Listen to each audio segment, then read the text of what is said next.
It's finally over. We're actually getting to see something from the Marvel Cinematic Universe. We're back. And today I'm going to be reviewing the first two episodes of WandaVision, starring Elizabeth Olsen, Paul Bettany, Katherine Hahn, Tiona Paris, and Emma Caulfield Ford. This was written, produced, and created by Jack Schaeffer, and this was directed by Matt Shakman.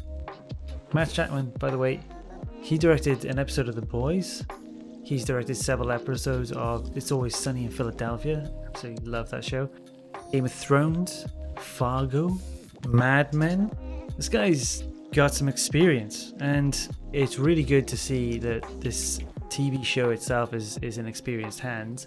And then there's Jack Schaeffer. I kept seeing all of these different credits for Jack Schaeffer.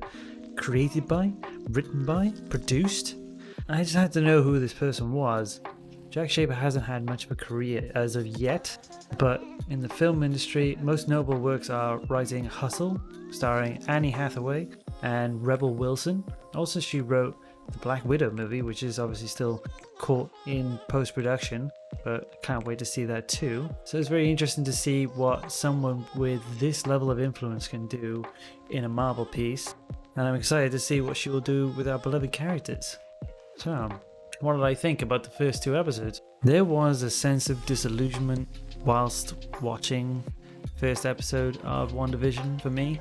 We are accustomed to modern and developed form of television, certain expectations of format and quality that come with contemporary storytelling. You can easily see the evolution of storytelling in just looking at Pixar's roster of films.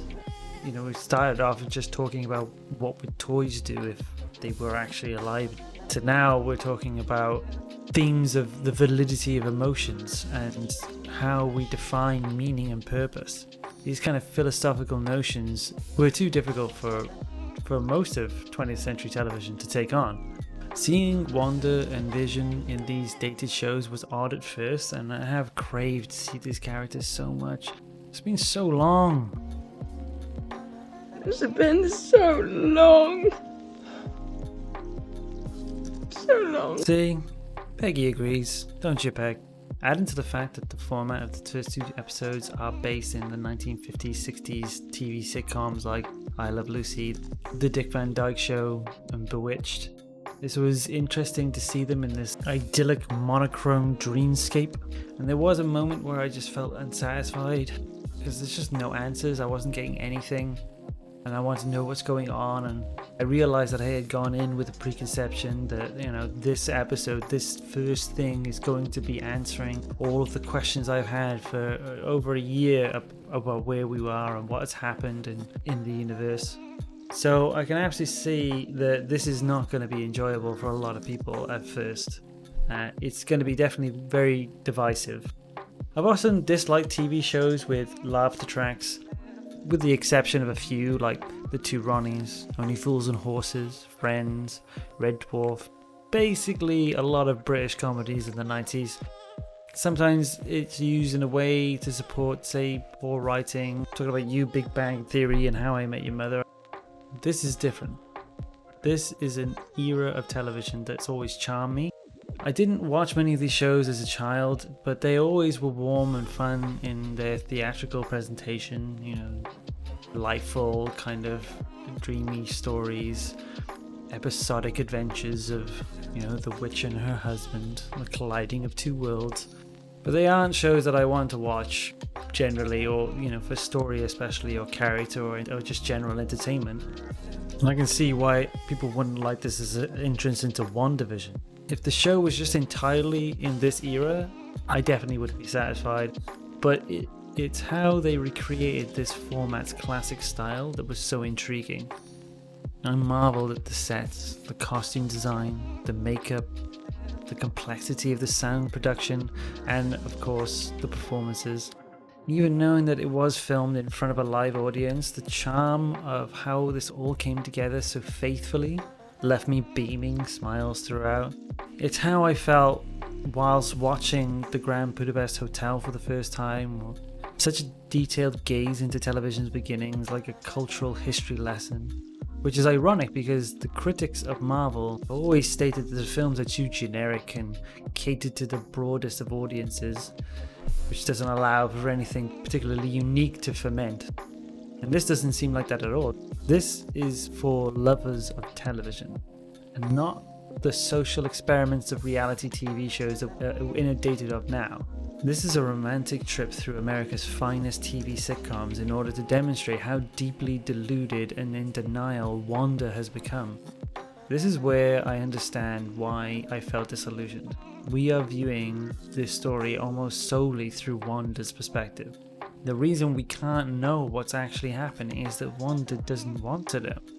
Now and again, the outside world tries to poke its head in and pierce the veil, but Wanda just won't let us. And I love it. I love the mystery of it all, and the mystery of it isn't that big to me, considering I understand what Wanda is capable of from the comics, but the mystery for me is actually, how did Wanda get into this situation? Like, how did she go from sampling some sense of catharsis at the end of Endgame when she's talking with Hawkeye and they're reminiscing about Black Widow and Vision, to being in this full-on schizophrenic delusion. Talking about the actors as well, Elizabeth Olsen and Paul Bettany, they might as well be dating in my eyes. Their on-screen chemistry is so real and believable, irrespective of the fact that Vision is an android. That never really came into question because that's just how good that they are. Like, here we get to see them in a different light, and Paul Bettany especially gets to let loose with more of his comedic abilities. He's such a funny guy. Vision has always been funny to me throughout the films, but just far more subtle. But he really gets to break out and is very fun. Elizabeth Olsen takes on the personas that she's parodying so well and looks incredible while doing it. Olsen shifts from carefree suburban housewife to commanding the scene whenever anything threatens to upset her reality. I think she's a great actress. She's doing an amazing job and further developing her character even more. And then enters Katherine Hahn, and it's so exciting to have her in the MCU. She's such a larger than life kind of person anyway in any of the movies she's in. She's also incredibly funny, and I can't wait to see where she goes with her character Agnes. I have some ideas, but I'm really excited to see if she even gets to continue on the character into the larger universe. I don't think this is going to grab everyone, and I think we have to wait a few more episodes until things really start to kick off and the social media buzz of it all will get people back on board. I am really enjoying this, and I do see its potential, so I'm going to give this a critical hit. I think it's great. I definitely watch it. It's on Disney Plus right now. Gonna have to be waiting week by week for the rest of the stories. I think there's 9 episodes in total, so this is definitely worth a watch if you're interested in classic television or just lovers of the MCU and Wanda and Vision. To those who are a bit unsatisfied, I understand, but I'm saying just give it a little time, and I think it's going to build up real soon. Spoiler talk ahead. If you haven't seen the first episodes, and I just like to talk about a few theories I have about some things that we've seen, so go watch them, come back, leave some comments, and I'd love to talk to you guys about what you think is going on. That being said, thinking about how Wanda got into this predicament had me pondering, maybe she wanted to see Vision's body. Maybe after he collapsed in Wakanda, they took him back to Shuri, and she was like, "Can you fix him?"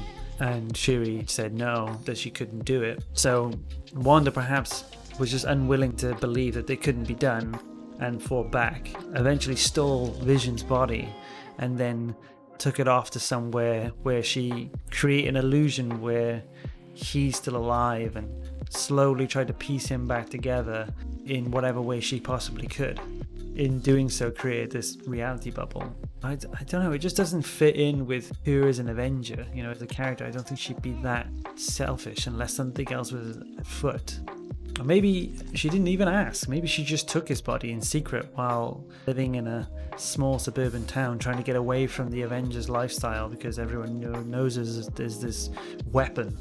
But then there's Agnes, and a lot of people assume that this is Agatha Harkness, who's a witch type character, another sorceress. A lot of people think that she's possibly working with Mephisto, and Mephisto has messed around with Scarlet Witch in her most lowest moment, unlocking her full chaos magic abilities in order to potentially gain something from her in the future. Like, the shield do something to give him some new power or something. I don't know. It's very interesting. Also, that's another thing that I thought was intriguing, is that helicopter that lands in the front yard, and it's in color. It had the Sword Organization's emblem on it, and I think that's proof that anything that enters Wanda's reality has to fit into her narrative. So Sword, say, sends a drone into the bubble, and then the drone immediately turns into something that's more fitting into the 60s, like a 60s toy helicopter instead of a quadricopter, and then it just falls from the sky, lands into her house. But still, it's colored, so sometimes things do break through her illusion, mildly reminding her of where she is and what's happening. But if that's true, then it kind of explains what happened with the beekeeper coming out of the drain, which was super harrowing and dark and Twilight Zone. It was very fun. He also had the sword logo on his back too, so likely he was a sword agent that was trying to break into the reality bubble through the sewers, and he was wearing a hazmat suit, and then Wanda's illusion had to make him seem like he fits in, so he gets warped into a beekeeper instead. So it's super interesting. I'd love to know what anyone thinks. This is the best thing about having a week by week release. You just get to talk so much more about it. So please let me know what you think. I've been Fletcher, and this is Immy. Thanks for the likes, love for the subs, and I'll see you guys next time.